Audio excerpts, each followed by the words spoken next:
Well, good afternoon. Officially, some of you have been listening to our sound and technical check, and I'm sure that's a great part of any program to be able to watch behind the scenes as we prepare it all. But welcome everybody to Parliament Unpacked, Conflict, Collaboration and Conscience Votes. My name is Daniela from the Communications, Engagement and Education section of the New South Wales Parliament, and together with the Honourable Matthew Mason-Cox, President of the Legislative Council, we'll be your hosts tonight. It's lovely to have you all join us. I just might remind my panel members before we go on to put themselves on mute unless they're actually speaking, because we might have some interference on the feedback. Great. So the audience will be able to pop questions into the YouTube chat section once all of our panelists have spoken for a few minutes, and we'll take as many questions as time permits. This event is being recorded and it will be available on our Parliament's website as soon as possible after the program. I will now ask Mr. President to say a few words and officially open this event. Thank you, Mr. President. Look, thank you very much, Daniela, and it's my pleasure to welcome you all here this afternoon. Thanks for joining us. First of all, I'd just like to acknowledge the traditional owners on the land on which Parliament sits, the Gadigal people of the Eora Nation. And it's worth noting that we do that every day in the Legislative Council and the Legislative Assembly before we sit in our respective chambers to respect the original inhabitants of this land and the traditional custodians. So you'll see behind me the door, which is the door to the Legislative Council chamber. And that's where I disappear every day that Parliament sits, and it's a great privilege to be here. And when I sit in that chair, I often am faced with conflict, with collaboration, and at times conscience votes. So I must say it's certainly a little bit different to often the way it's portrayed. In the media, you'll see the conflict, and often that's centred on question time. A bit of theatre, a bit of action, plenty of cameras and plenty of commentary. But indeed, Parliament really focuses on collaboration, because it's through collaboration that we are able to pass legislation, that indeed we do a lot of committee work and support of the institution. And when you look at the statistics, you'll find that in well over 90% of cases, we agree on most of the legislation that comes before Parliament. So it's collaboration that actually gets the work of Parliament done and ensures that we have the best possible laws, which obviously are a part of the compromise and the way in which the Parliament works with both chambers. And as for the issue of conscience votes, I think it's fair to say this is an area which is contentious depending on which party you belong to. The traditional role is that conscience votes are declared by the parties themselves. So then every person who is a member of Parliament can have a personal vote on those issues. They tend to be social issues. You might have seen in the media recently the conscience votes that occurred in relation to the issue of the religious discrimination bill in federal Parliament. You might have seen some of the debates that have occurred in state Parliament on issues like euthanasia or voluntary assisted dying, or indeed on abortion law reform bills. So these are very, very strongly debated bills, and it's fair to say you often see the best of your parliamentarians when they're actually in front of the House and putting forward their personal views very passionately. And I've always thought they're often the best debates to watch, and you really see the calibre and the character of the people that represent all of us in these chambers. And it's very, very impressive when you see that firsthand. So tonight we've been blessed. We have members of the Legislative Assembly and the Legislative Council who are going to debate these issues and give you an insight. And I trust that you'll be thinking of the hard questions, and I know that they'll be looking forward to answering those. So let me introduce some of those members who can share those experiences with us. First of all, we're delighted to have the Honourable Bronnie Taylor, MLC from the Legislative Council, the Minister for Women, the Minister for Regional Health and the Minister for Mental Health, and Deputy Leader of the Nationals. It's a mouthful, but a very dynamic Member of Parliament. And so thank you very much for joining us tonight, Minister. Also from the Legislative Council, we have the Honourable Mark Banasiak, who is a member of the Shooters, Fishers and Farmers Party and Chair of the Portfolio Committee number 4, dealing with regional New South Wales. And Mark is a very active member in regional New South Wales as well.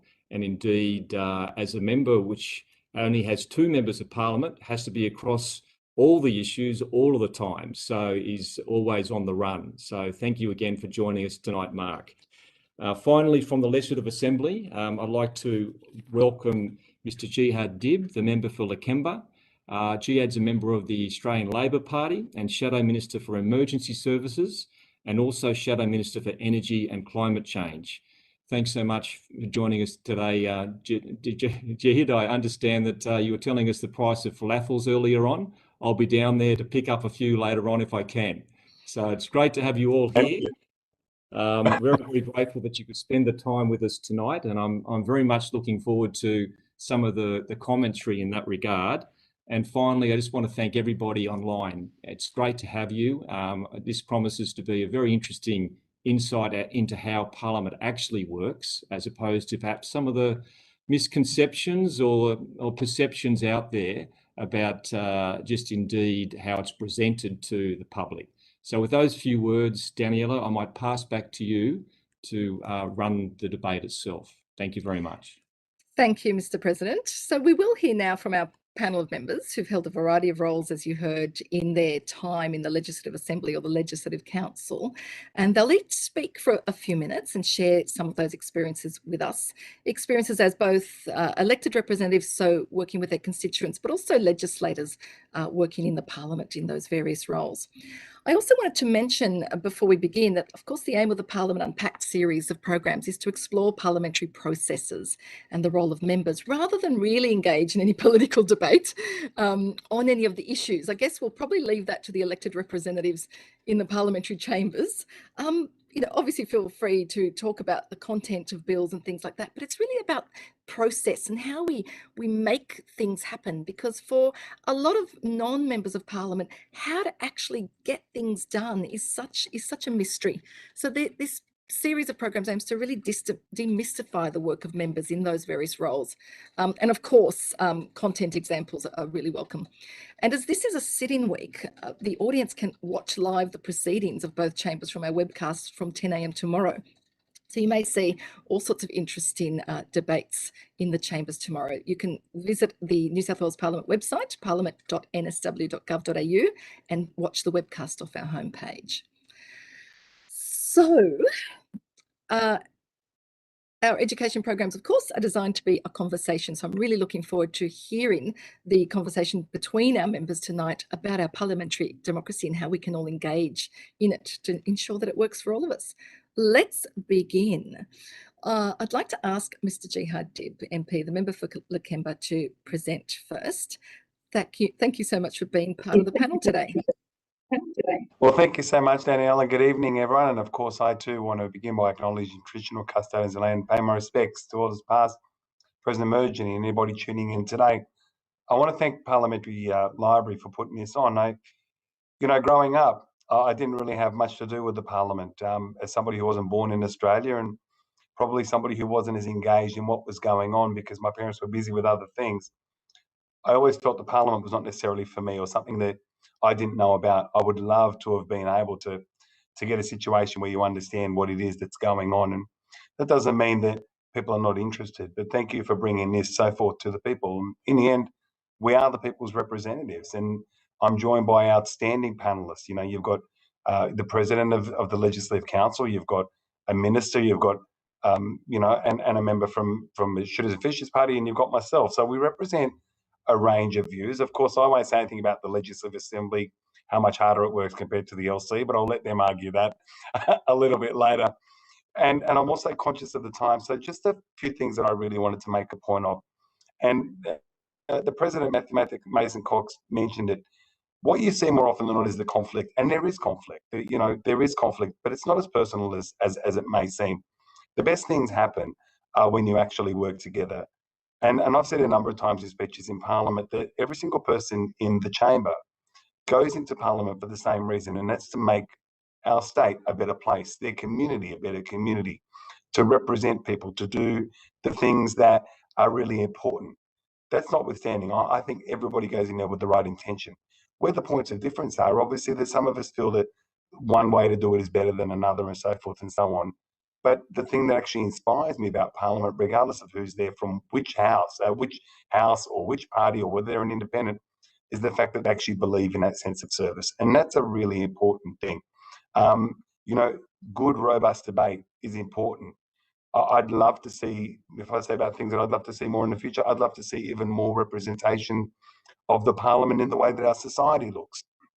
You know, as a person who was the first elected Muslim MP, that actually was really important, and not only important for people who might have been similar to me, but also important that says, look, we're a nation that has people from all parts of the world, of all different faiths, but we actually all believe in making the world much better and our community much better.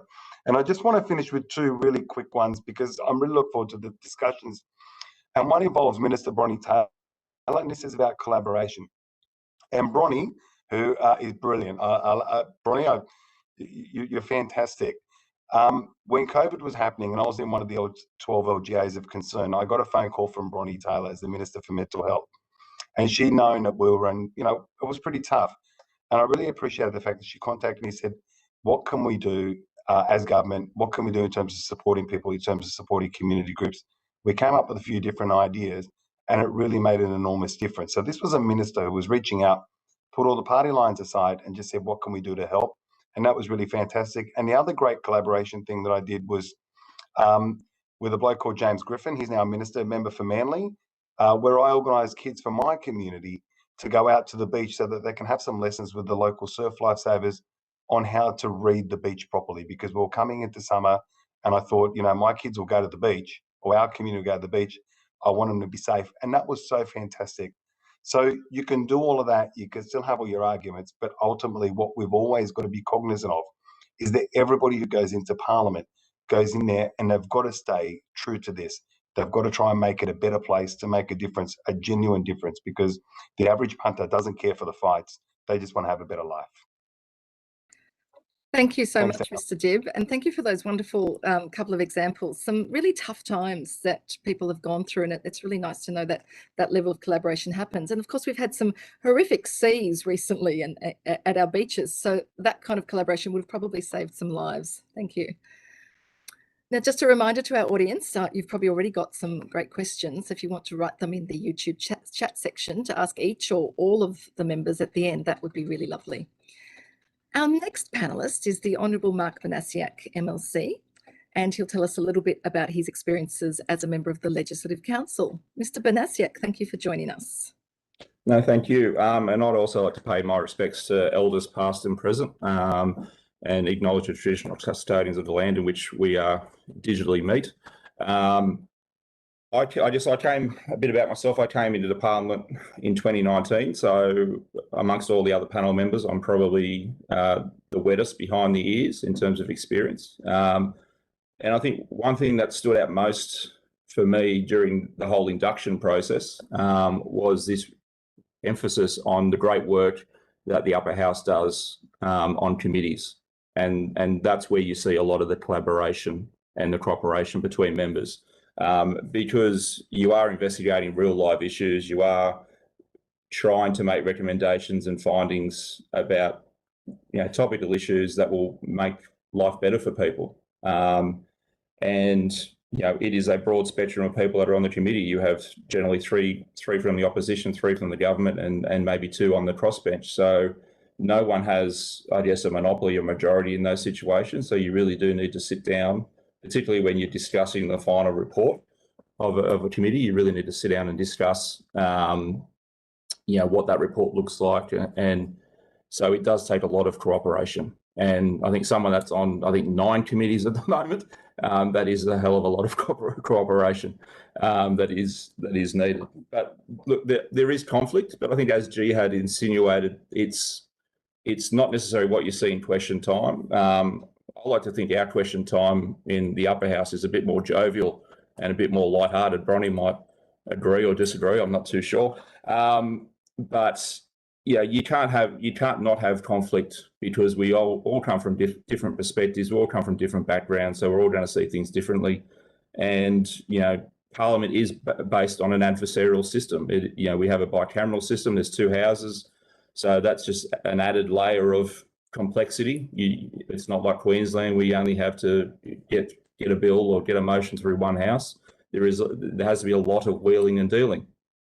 And I guess I'd probably end in saying that a lot of this collaboration actually happens behind the scenes, and not many people see it. It's the conversations, over text message, like Dee had suggested. It's the conversations in the lift. It's the conversations in the hallways and the offices where we discuss a lot of these bills. And so by the time we get down to the House, a lot of those discussions, a lot of that conflict, and a lot of that collaboration is already sort of worked out, and the viewers just see the end result of it.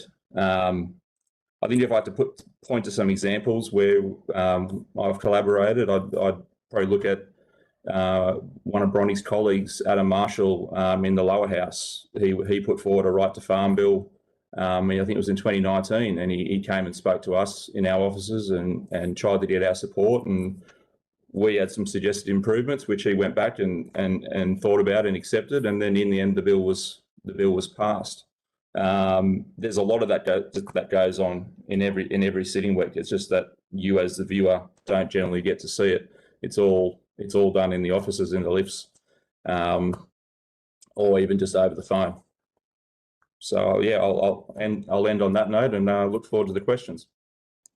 Great. Thank you so much, Mr. Vanassiak, for those insights into your work in the upper house. And it doesn't seem too different to the work of Mr. Dibb in the lower house. And that'll be interesting to compare the roles of members both in the upper house and the lower house. And hopefully we'll get some questions asking that sort of thing as well.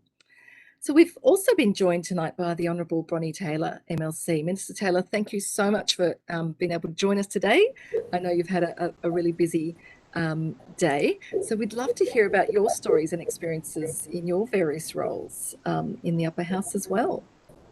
Yeah, okay. Well, thanks very much for having me, and it's lovely to see everybody. And thanks for your kind words, Jihad. I echo them straight back. I just love working with you. You represent the good guys in politics, and I really appreciate that. And I think when you have that respect of people, you're really keen to work with them as well. So I, like Mark, sit in the upper house. So we're a little bit different. Sometimes people would say the rest of my party room colleagues always tease us in the upper house because the lower house guys think the upper house guys don't do as much work. And, you have this sort of constant argy-bargy. But for me, I didn't know much about, Parliament or politics really not that long before I decided to come in. I was a registered nurse for 20 years and I got actively involved in my community because we needed an oncology service that we didn't have. And that was sort of my start in it all. So people say, some of the Labor people think I'm really unusual for the upper house because I haven't been a member of a party for a long time and been part of that. So that's different. And the upper house is different because I think that it has people who are extremely political, and so they've been involved in parties for a long time and they really know the machinations and how to work things. So, I was pretty naive in the beginning, I must admit. I've learnt fast because I've had to. I think there is a lot of collaboration that exists, and Mark alluded to the committees, which I don't do anymore because I now have the great privilege of being a minister. But when I first came into Parliament, I did, and I loved that. And actually, in a way, I think that's been something I've missed in a way because there's a lot of new members I don't know at all because I haven't done committees with them. So I'm just that minister that they fire questions at. And look, I will have to disagree with Mark. I don't think it's that lighthearted in question time, but I'm usually bearing the brunt of his questions, so that's probably why. I think too, seeing I'm the only female on today, I will just say that everybody has mentioned how it is adversarial and how that's part of Parliament and that's the Westminster system. And although I appreciate that and recognise that, I think that actually is a lot harder for women than it is for men because we don't tend to sort of communicate and deal with things in that way, whereas I think men do it often really well. And I mean that as a compliment, not as a negative, because I think that men are very good at sort of going in and, arguing, not with their fists, arguing the point and doing that, but then moving on really quickly. And I think as women, we don't tend to sort of argue in that way. So I think that actually creates a really difficult environment sometimes that we're not as natural in. So I think those present real challenges, but also, opportunities, because I think the more people that you get in, the better it is to be able to, have different approaches to things. And I would agree as well with Jihad that the best results are when we all work together, because even if you get someone at this end or someone at this end and you can end up here, that's actually where the majority of the community sits on most things. So I think the potential to have really good results is a good one. And sometimes it's hard, in the chamber as well, because you're having to listen to things that just you completely disagree with. But I think it's really important. And one thing I will say is that I truly believe that everybody that puts their hand up wants to come because they want to make their community and make the issues that are important to them a better place. We might just all have really different ways of going about that and really different ways of doing it. But I think that's always a really important thing to remember. And I think COVID has brought lots of challenges, but it's also brought lots of opportunities, like Jihad said as well, to work across the parties to get the right results. And I think it really depends what type of election cycle you're in. I think now, coming into an election next year, it will be very different and probably a lot more adversarial, and that's the way that it goes. But at the end of the day, we're all just normal people who have found ourselves through hard work and opportunity in Parliament. And, I think that's often the thing that I say to people, we're no one different or no one special in any way. We're just people that have put our hand up for service. And, and I think most of the time it works extremely well. And there's really, really good, fascinating people here, like everywhere. Oh, thank you so much, Minister, for those wonderful insights. And I just picking up on that last point, I believe, and please correct me if I'm wrong, that almost 80% of bills are passed in a bipartisan manner in Parliament. This is what somebody told me a little while ago. So the majority of bills are kind of passed with agreement from most party and amendments. Is that correct, do you think, or is it more like a 50-60%? Of bills that go through in your experience? I think in the upper house it's pretty different, because we have to negotiate on absolutely everything because we don't have the majority. So I think for us it just depends. Mark and Matthew, what do you think in the upper house? Do most go through without? I think most of them would probably go through with some amendments. I'd hate to have a guess at the percentage, but there's not many that get rejected, outright. Most get amended, at least, or in some cases they just go on the voices. But I would say very few get rejected. But I've only been here for 3 years. Matthew might have greater insight. Oh, no, I think that's right. And the collaboration through amendments, we'll see, well over 95% go through with some amendments. And there'll be some that are rejected, but that's quite unusual. So we do find a way, and obviously decisions are made about whether a bill should be brought forward based on the level of support it has as well. So we don't tend to put bills up that have no hope of getting through. Well, thank you, all of you, for those wonderful insights. It's a great start to this panel conversation tonight. And we do have questions coming in on the chat. I've got a couple of them already. So I really encourage our audience members to type in the questions, and my colleagues will be sending them to me and I'll be able to relay them to the members. We've got a question. Mark Banasiak mentioned the conversations in the hallways as a key part of collaboration. How have the remote committees and hybrid sittings affected collaboration between parties? And obviously they may also have affected collaboration and communication within parties. So Mark, would you like to go first? And then we might hear from the other members as well. Yeah, sure. Look, it certainly has had an impact in terms of that communication, but it's, I guess, an opportunity, like Bronnie said, that it's moved a lot of those conversations online, whether it's via video conferencing programs or whether it's just over the phone. Obviously, when we've been sitting, we've still obviously been able to have those conversations in person, but yeah, I think it's those conversations have still happened. It's just moved to different mediums, I believe. Thank you. Would anybody else like to comment? I might say saying there, Danielle, if I can. Look, and I think we all appreciate the fact that we bump into each other in Parliament. So it's not like some little secret meeting in the corridor. It's when you go down to the cafe to get yourself a coffee that you might see somebody there and you might have a quick chat. So it's all actually about building a relationship. If I didn't know Bronnie Taylor, for example, beforehand, or Mark Banasiak or Matthew, then I'm not going to ring them up and just say, hey, out of the blue, this is what I'd like to talk to you about. So those informal get-togethers or bumping into somebody, whether you're in the lift or you're walking or whatever it might be, a really good way of establishing a relationship. And obviously, like all things in life, if you've got good relationships with people, then it helps a great deal. And I don't think a relationship should just be based on you needing something off them or them needing something off you. As Bronnie said, we're just in an incredible position where, we are no better than anybody else. It's just that we do a different job and we've been elected by people to represent them. But there is really nothing to say that we're any better than anybody else. What we are voices of the community. So it was a lot harder when Parliament was shut, by one of the things because of COVID. It became a lot harder unless you already had that pre-existing, friendship or relationship. And it's just really nice, like bumping into somebody. So I've got to. There's a minister, I won't mention which one it is. I've got to try and bump into them sometime during this week because there's an issue that I came across this morning that it would be really nice if he can point me in the right direction. So I think I come back to that relationship thing. Like all things, people that we have good relationships with in life, you can talk to them at any time. It doesn't matter the way that you do it. It's just a really good way to be able to communicate. But it's nice to be back in Parliament physically now. Great, thank you.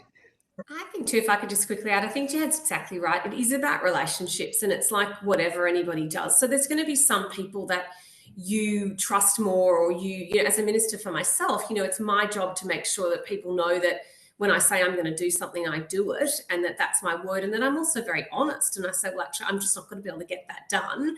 Or, so I think but for people to think too that, I mean, obviously there's deals that get done because obviously, you need support from, different parties to get things through. In the upper house, we have to negotiate every time. Either we have to get, the government needs to get, we get Labor and then we get it through, or we have to get the Shooters and we have to get One Nation and we have to get, Reverend Nile, or we have to get the Greens and Animal Justice. So, I think as frustrating sometimes, and I'm sure my colleagues wouldn't like me saying it, that is, I think you end up with really good legislation because you've had that input from everybody across that represent different sort of communities. And Mark would be the best person too, because to talk about this, but it is about trust and it is about relationship. And Mark and his colleague will know who are the people that they can trust and that they will get through and will be honest with them. And I think that's what happens as well. So I think when you see legislation pass through easily with certain people, it's those relationships. Like anything, it's no different. It's no different a workplace to what everyone else would have in that respect. Fantastic, thank you. So we've got quite a few questions. So I'll just ask the next one. How do so this is a double-barreled one. How do non-government members work out proposed amendments to legislation being debated? And with that, do you need to be a lawyer or have lawyers on your staff to be able to do it effectively? So I guess that's two questions there. If people want to throw in, how do you? I guess it's the physical. How do you propose an amendment, and how does that work out? And also, then, do you have to be a law expert to be an MP or a minister? Who wants to go first? Mark, I think it's you. Well, let's tackle the last part first. You don't need to be a lawyer, thankfully. There's probably a few backyard lawyers or bush lawyers in this place, but no, you don't need to be a lawyer. We have a set of, I guess, lawyers or legal drafters known as parliamentary counsel. So we can email them or contact them over the phone and say, look, there's this bill coming up. We want to make an amendment that does X, Y, Z. And thankfully, they'll go through and go, this is the best way to draft it. This is the best way to word it. So no lawyers needed, but yeah, parliamentary counsel essentially are a team of drafters that help us out with that. And then obviously then we can take that amendment around to the government members, the minister who's in charge of that legislation, the opposition and all the other crossbench to try and get their support. Some That's people would say there's too many lawyers in the upper house, wouldn't they, Mark? You and I aren't one of them, so we can say that. Yeah, we often sit back and just watch these lawyers debate all these legal things, and we just scratch our heads going, can't we just be simple and just do this? Yeah, put it in layman's terms. Well, that actually So brings me to, sorry, please. No, so I was just going to add in there that, like Mark, I was a school teacher by background, and Bronnie being a nurse, you just go, look, what's the simplest point to get to what I need to say? Parliamentary council is terrific because what they do is you can say, this is the amendment that I would like to move. So obviously there's a legislation that's put up and you might say, look, I think this is a good legislation, but we'd like this particular amendment. Now, I'd have no idea of the exact language that I need to use, but when you contact Parliamentary Council and you work with them on it, you say, this is the intent of what it is that I want to do. They find the correct words for it.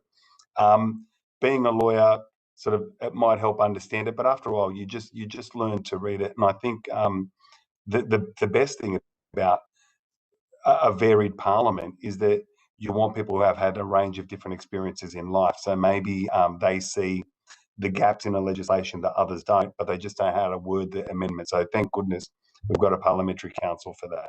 And that once they do it, then it's kind of like official. And then, as Mark said, you've got to try and then propose to get your amendment up. So amendment is just basically saying, what can I propose that would help improve this bill? Thank you. The next question is related to what we've just been discussing, and it is about having a career in politics versus having another career in something else, rather than going to politics, make for a better or worse MLA or MLC. I guess that means it's about what have your life experiences helped you in your role, and do you think? So perhaps you could tell us a little bit about what you did do before becoming an elected representative, how that's helped you in your role, and whether you think that if you'd maybe been there at a younger age and just started it as an MP or MLC, it would have been better or not. I'm happy to start on this one. I feel really strongly about this. Okay, great. Thank you. I don't think that you should start early. I think that you should make sure that you have a wide breadth of real life experience. I think that it is a very alarming thing that people are starting off at a very young age as political staffers with the whole sort of mantra of wanting to get into politics and be a politician and almost professionalizing politicians. I think the one thing that the community says to me consistently is, we like you because you're real and because we can relate to you and because you've had those life experiences. I feel really, really strongly about it. I mean, I'm one of those terrible people in my own party that will discourage people when they're very young from even joining, because I think once you pin your colours to a mast, it follows you all the way through. And I think you should keep those ideas open, because your ideas change about life and your policies and things like that. And saying that, we couldn't run our party without the young people that volunteer and do things for us. But I just think now more than ever, it is so important to have people with life experience in our parliaments and in our communities, keeping it real and making sure that we're talking about the things that matter. And I feel, sorry, I just had to jump in on that one because it's my bugbear. I just, I think that it makes it a richer place the more life experience you bring. And I don't like what I'm seeing in all of the parties in terms of the professionalisation of politicians, because I just don't think it brings good results. Thank you. Does anybody else want to add to that? Well, look, I think I disagree with Bronnie. I would agree with Bronnie. Like, as Jed insinuated, like, we both come from an education background, and having that life experience, I think when a piece of legislation comes up that's related to something that you've done in your background, you can actually, with confidence, say that won't work because this is what happens, in a practical sense on the real ground. And I'm sure Bronnie could say that about legislation that's about health. She'd be able to say, well, this is how it happens in the real world. That's why this legislation needs to be in place or needs to be amended, or needs to be tweaked because of that experience. And I think without that, you don't get that rich, I guess, yeah, rich legislation that does the job that you want it to do. Yeah, and I might just add a little bit in there, and I mean it's like we're furiously agreeing here, and you've got three panel members who have basically come into the parliament in a different way. Mine was 20 years worth of education, last one being the principal of Punchbowl Boys High School. So I experienced something there that I don't think any other life experience could have given me, but I'd also had a rural experience. I'd had a single sex school experience, a migrant family experience, Australian, like one of the Australia Day ambassadors. So I had all these different experiences that actually gave me a really good, broad understanding, not of our society so that I could study it because that would make me a better MP. My intention wasn't to become an MP growing up. I was always interested, but that wasn't my intention. So when the opportunity came, I think what I was able to bring forward, like my fellow panelists, is a different range of experiences. So I may not have been an expert in the machinations of how the parliament works, and I'm still not an expert. I'd like to think I'm very, very confident, but there's others who have studied it since they were 12. Let them do that. I maybe wasn't an expert in all the things about how every little piece of legislation works. But what I did bring is I brought a sense of community. I brought a different level of understanding. And when we're in the chamber, all three of us, regardless of the chamber we sit in, and Matthew as the president would see this as well, you actually, in listening to people's speeches, you get a really good indication of their life experiences and what it is that they bring to the parliament. And at the outset, I said, I'd like to see a parliament that's a bit more representative of our society. And I think that then gets to the heart of the question, which people are going, oh, why don't people have a respect for politicians or for politics at the moment? This should be a really noble thing. It should be a really important profession. It is. But I think it's also because there's a lot of people who look at politics and the way that it's run, or the way that it's presented, and the lack of experiences from some people in life in general just go, well, you're out of touch. You don't understand what it is that I'm going through. So sometimes when things are reflective of the society that we have, then I think that actually has a better long-term impact. But did it help me? Absolutely. My non-political experience, some people would have seen that as a weakness, but I think it was our, and I'm sure I speak on behalf of my fellow panelists, one of our greatest strengths in the things that we brought a little bit of normality into the place. With all respect to people like this, I'm saying others are not, but just a different level of experience. Mm. And I think too, you don't realise in your previous profession sometimes the skills that you learn. And like, I know being a nurse, I never thought that I would do anything else. I loved being a nurse and I think I was quite proficient at it. But what things I didn't realise is I'm actually a really good observer because I was taught to observe. So I can observe people in the chamber and I know when people are getting agitated and a little bit blood pressure's rising and, and that's actually, I don't want to tell Mark all my secrets, but, I can actually work that out pretty well. And the other thing too, I never realised I was quite good at solving problems, but, you give me a really terrible mucky wound and as a nurse you've got to work out how to heal it and how to solve it and the steps you have to go through. So I think too that's why you can't underestimate past experience in anything, because I think you can go on to have second, third and fourth careers, but you can still use that entire skill set that you've been taught. And I think that's sometimes why lawyers are quite good in the chamber, because they're taught a certain way to think and to, I know because I'm married to one, they break things down and things. So I think, you underestimate all of your experience and what it does. I have that superpower of observation too, Bronnie, being a teacher. We can, Jed will admit to this, you can sense when a kid doesn't understand something, you read their body language, and you're up on your feet talking all day. So it's basically the same thing. And you're used to children, so it probably suits you. Yeah, but you also learn a different way of explaining things, hey, Mark? Like Yeah. I find, and my colleagues often tell me, they go, Chad, you really explain things well. Like you do the teacher thing where you explain it. And then I go, well, once I finally understood it, because you also know that like there's a classroom where people are maybe distracted or whatever, the parliament can be the same, where you've got people who are paying attention and others who aren't. So look, I mean, teachers and nurses are the best in the whole world, best professions ever. And I say that really proudly. Best job I've ever had.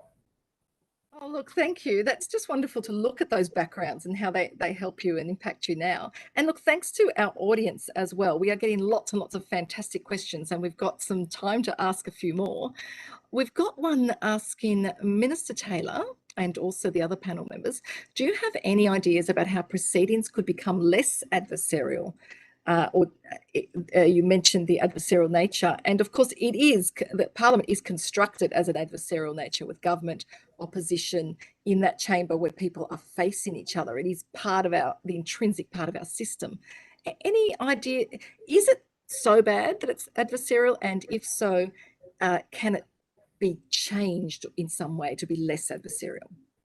Yeah, look, I mean, I can only speak from my own experience, I suppose. And the great majority of the time it's not, and it's quite well sort of thought out. I mean, I had a really difficult time when I first started, because someone sort of took a bit of a dislike to me, and who I now actually really find quite amusing at times and can have a good conversation with. But I think it's when it gets personal that it's really horrible. And I don't think it's a female versus male thing, but I think too, when it becomes about your family, that really, for me, I think was the hardest thing I have ever had to deal with in my entire life, and would again. And could honestly say, if you had said to me before I put up my hand to run for Parliament, they're going to have a real crack at your husband, who I just adore, my husband, I would have really seriously considered what I was doing and the impact that would have had on my family, and it did have on my family and our daughters. So I think that I wish I could say to you, I think that has to stop, but I don't know. I don't think it will. I think that politics is really changing. I think that there's a community expectation that people can see into people's lives and know things. And, you know, the other thing I find really difficult is that people always talk about conflicts of interest, right? But the thing is, if you've actually done quite a bit in your life, or you've been part of things, or say me, you know, I'm part of a family farming business. So when we talk about agriculture and things come up and I advocate for that, I'm going to have a conflict from time to time because I'm involved in it. But, you know, I think as Warren Buffett, that amazing guy in the States, said, you know, he actually chooses to invest in companies where the directors have conflicts because they know they're going to try harder and they know more about something. So I think it's really difficult, and I wish that I had more solutions in terms of it not being adversarial, because I really think that has an impact on women wanting to come in as well. And I genuinely mean that. And I'm not trying to say that as in, you know, poor women, not at all. But it is really difficult. And I think maybe working hours as well. You know, people think politicians are so slack. And you know, I know, being a nurse, I worked really, really hard as a nurse, as all nurses do. But the hours that we work, and I'm not saying woe is me, because I love my job and I'm so grateful.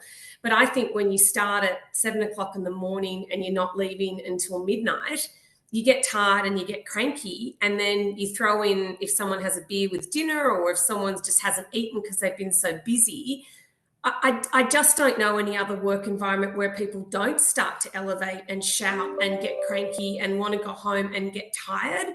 So I think one of the things that we could look at is making those hours more sensible. And I think that might actually help, because I think, and Matthew, Mr. President would know too, that the more in our chamber, often the behaviour gets worse the later into the evening that you go, because people are tired, and when people are tired, they behave badly.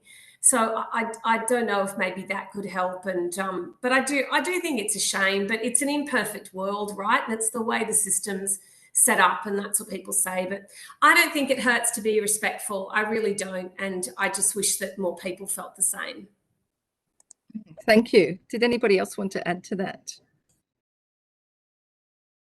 Look, I might just add something. I think Bronnie's right on the button. It's about being respectful. You can have conflict and be respectful. And if an adversarial process that we do have, conflict and respect can lead to compromise and collaboration and a better result in the end. And the system can work well with all those elements in play, as long as people are respectful and indeed that the Parliament itself manages that process well. And as a president, it's ensuring that in those late night hour situations that people, have an opportunity, but also are respectful. And that's when we get the best debates and we get the best results.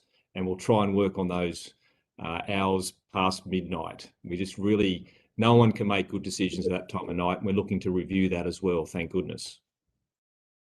And I might just add of that, look, there'll always be a conflict especially when you've got a system where there's a government and an opposition. I'm in opposition, I want to be in government.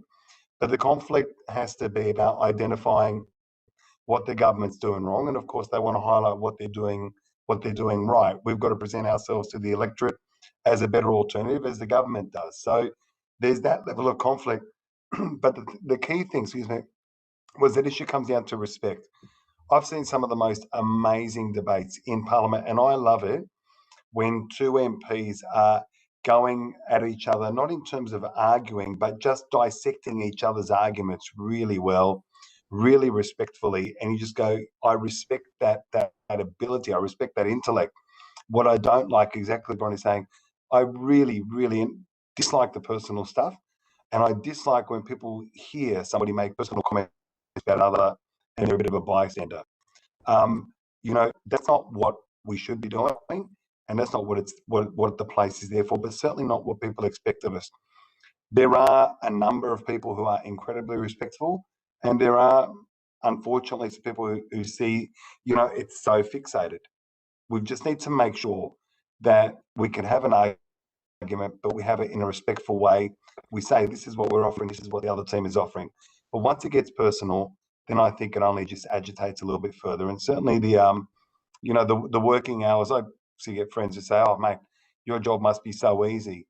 They don't see what you're doing. I think I'll be lucky to get home tonight by 11 o'clock. And, you've got some pretty hard-hitting things that you need to deal with. You're grateful for it, you're thankful for it.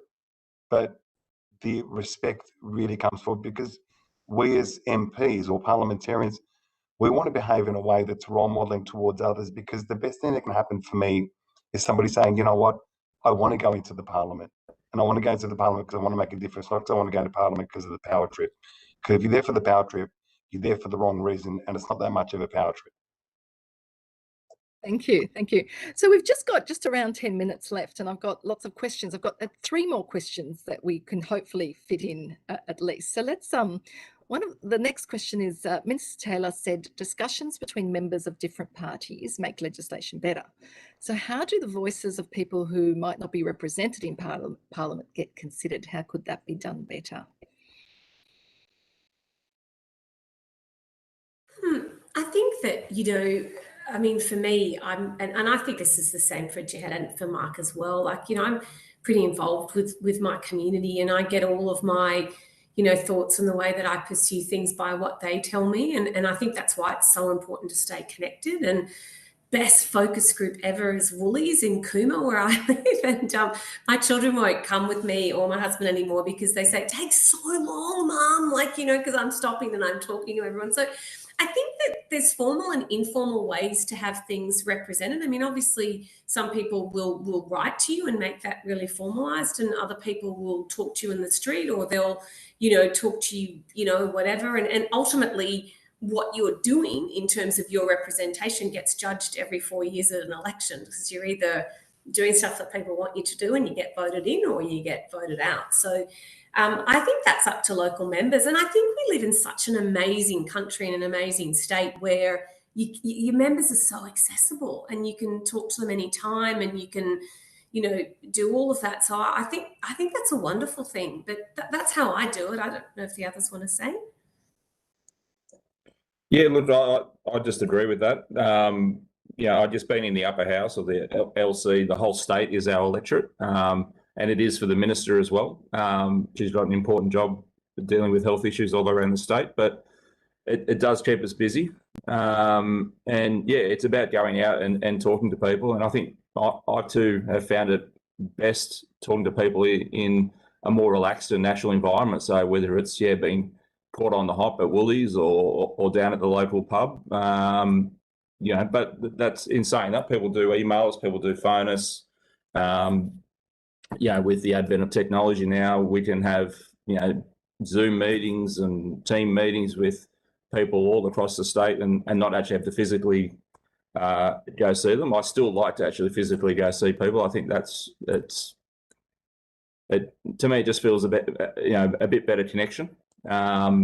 It's instead of this sort of Brady Bunch view of the world we have on our video conferencing. But I think getting out, talking to your community is key, and then bringing that back. And I think we have a really good opportunity in the LC to do that, because we have our committee processes, our budget estimates, where we can take those issues forward. And we do, in the upper house, we do get a lot more opportunity to speak and ask questions of ministers. So. So it's slightly different in the LC. So often we don't get as many questions and opportunities as they would. The LA doesn't get as many. So we get, say, I think there's 5 questions a day that between the opposition and the crossbench can give. But there's ways that you can make representations, whether it's obviously writing to the minister or, delivering a speech. I've got a bunch of friends that have been my friends well before politics and will still be my friends well past politics, and they're different groups of people. They knew me as the person that I was, and they're often they're the ones who are the most honest with me all the time. So they'll often tell me, hey, this is all right, this isn't all right. But involving yourself in things like your local sports club, where you might be the MP, but you're not there as the MP. One of the best things I did was when I'd volunteer at my daughter's soccer club. It was just great, like working in the canteen or setting up the fields or whatever it might be. Going to everyone talking about Woolies, but coming to Punch Bowl with me is a whole new experience. I embarrassed my kids because there's a perfect example. Yesterday, I needed to grab something from the shops and I was wearing tracksuit pants and a t-shirt, so I just put on my Crocs, much to my teenage kids' horror that I would even go out in public like that. But it's just a great way, and people will stop you and talk to you and ask you a range of things.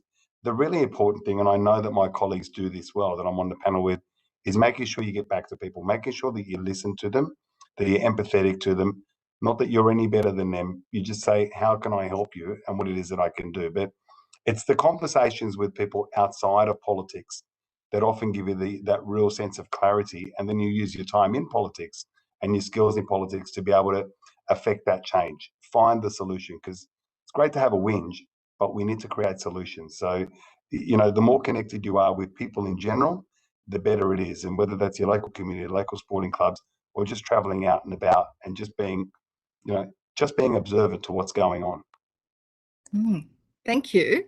That's a great range of responses to that question. And thank you to all of our audience members for sending in some of those questions. I've got 2 more. I think we can fit them in the last 5 minutes of the program.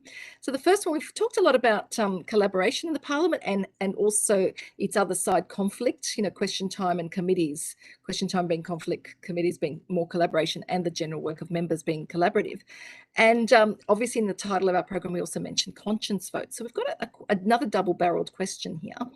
How do members navigate the differences between their own personal beliefs, the wishes of their communities, and the policies of their parties? And perhaps you could give have you had to vote on a conscience vote, and how did you make that decision? Perhaps you could give that as an example of how you navigated between your own beliefs, your party, and your constituents. Who would like to go first?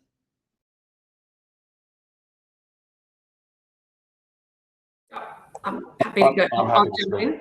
Okay, Bronnie, you go. Look, I think conscience votes are conscience votes. So your party, so for me as a member of the National Party, we're not guided, we're told it's a conscience vote and then it's up to us. So we don't tend to, discuss that formally or anything. We might discuss it informally.